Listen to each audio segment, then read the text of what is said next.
งานจ้างกะบ่มีงานฟรีตลอดถ้าน้องธิดาลาวยังอยู่กับบ้านศรีวิไล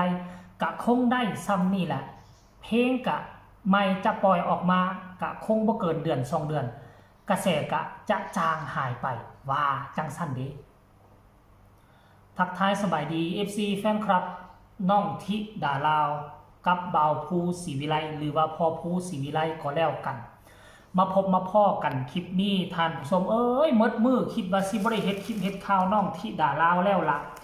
ก็อยากซอกคลิปซอกข่าวที่มันมีเนื้อหาสาระข่าวเป็นตาหน้ายินดีบ่อยากได้ยินข่าวที่เป็นประเด็นดราม่าแบบนี้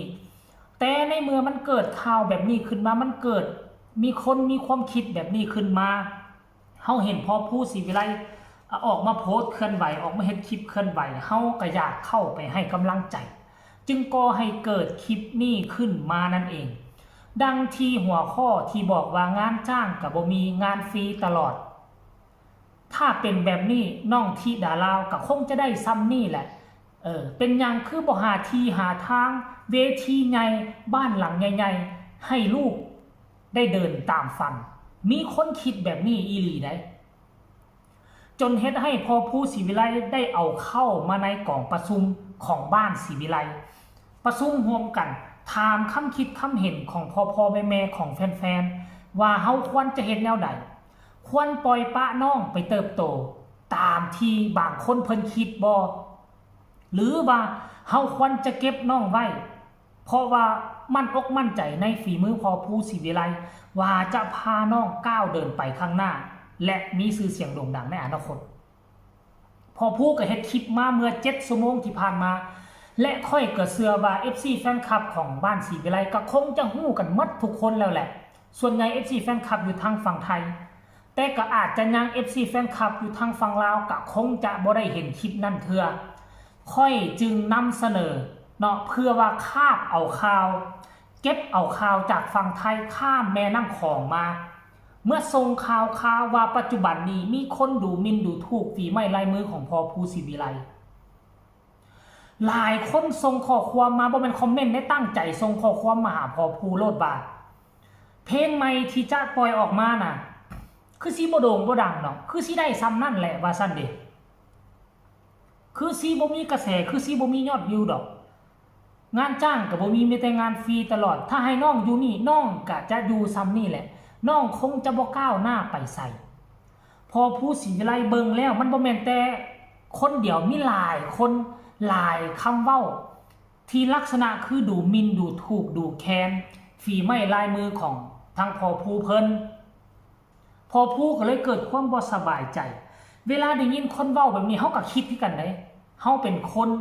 มีแนวคิดจิตใจบ่ได้เป็นพระเป็นเจ้าบ่ได้ตรัสรู้บ่ได้เป็นพระอรหันต์มันก็ต้องคิดพอผู้ก็เอามาคิดแล้วก็บ่ได้อยากปรึกษานะFCแฟนคลับก็เลยก่อให้เกิดมีคลิปนี้ที่ผ่านมาเนาะ7 โมงเช้าอยากให้ทุกคนได้เบิ่งได้ชมบางช่วงบางตอนที่พอผู้ระบายความรู้สึกมาให้ไปฟังพร้อมกันเราจึงมาพ้อกันฟังแล้วมีคำคิดคำเห็นแนวใดมามาล้มแลกเปลี่ยนบทเรียนนํกันมีข้อความด้วยว่าที่นี่ครับหลายข้อความนะครับที่ส่งเข้ามาบอกว่า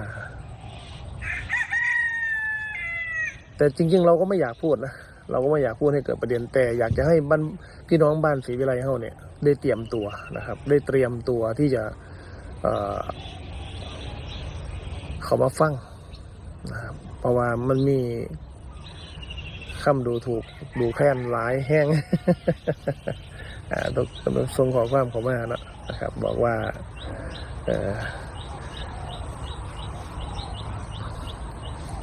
มันก็ได้เท่านี้แหละ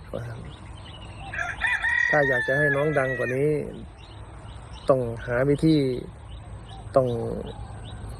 คือว่าไงมาหาหม่องไม่ให้น้องถ้าน้องอยู่นี่ก็ได้ซ้ำนี่แหละว่าท่าน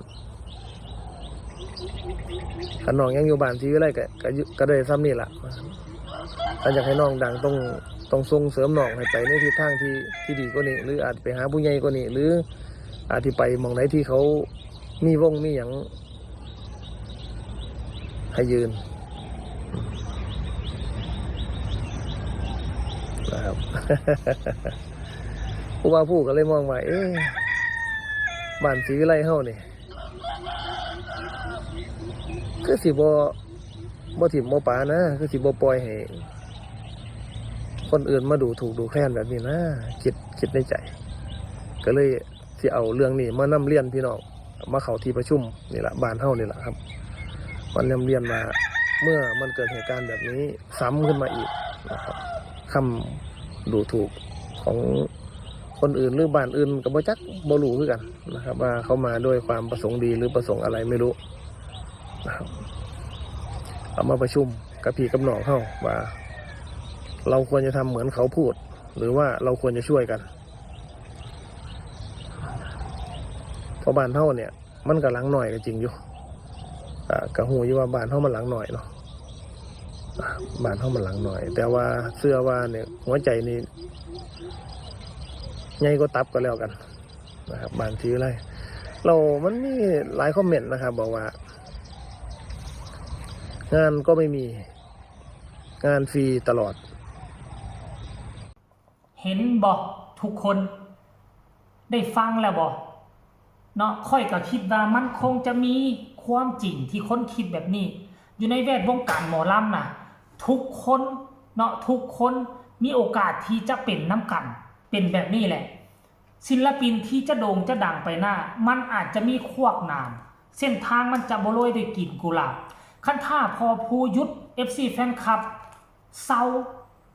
ที่ดาราก็จะไปเริ่มนับหนึ่งใหม่กับผู้อื่นกับวงใหม่มันก็จะเสียเวลาแต่คันท่าก่อนแล้วนี้ควกน้ำมีมาแต่ซ้ำนี่ถ้า FC แฟนคลับยืนเคียงข้างกับพอผู้ตั้งอกตั้งใจพักดันสนับสนุน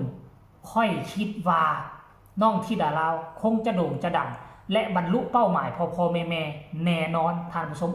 เนาะเพราะฉะนั้นแล้วค่อยก็คิดว่าพอผู้เอาออกมาแสดงความคิดเห็น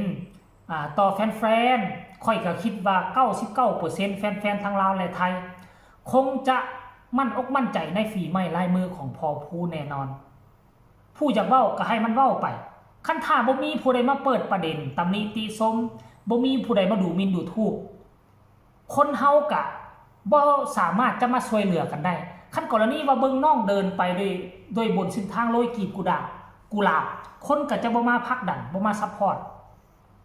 แต่ถ้าเกิดเรื่องปัญหานี้ขึ้นมามันก็จะได้ฮู้ว่า FC แฟนคลับบ้านฮักศรีวิไลพ่อแม่มีความสามัคคีฮักแพงกันแน่นแฟ้นขนาดใดมันเป็นการพิสูจน์ว่าคุมกำลังเฮา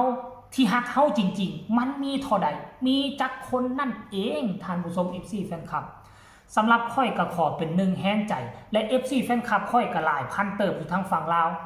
พร้อมที่จะกดไลค์กดแชร์กดติดตามและพร้อมที่จะปั่นวิวรอท่าโอกาสเจ้าปล่อยมาเมื่อใดพวกเขาพร้อมกดไลค์กดแชร์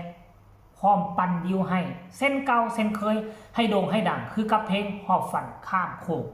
ท่านผู้ชม FC แฟนครับค่อยก็นำเสนอข่าวเพียงแต่ซ้ำนี้เนาะให้ทุกคนกดไลค์กดแชร์กดติดตามเพื่อเป็นกำลังแห่งใจให้บ้านศรีวิไลและกะน้องที่ดาลาวมีคำคิดคำเห็นคือแนวใดส่งข่าวได้ทางใต้คอมเมนต์พอกันใหม่ในคลิปหน้าสบายดี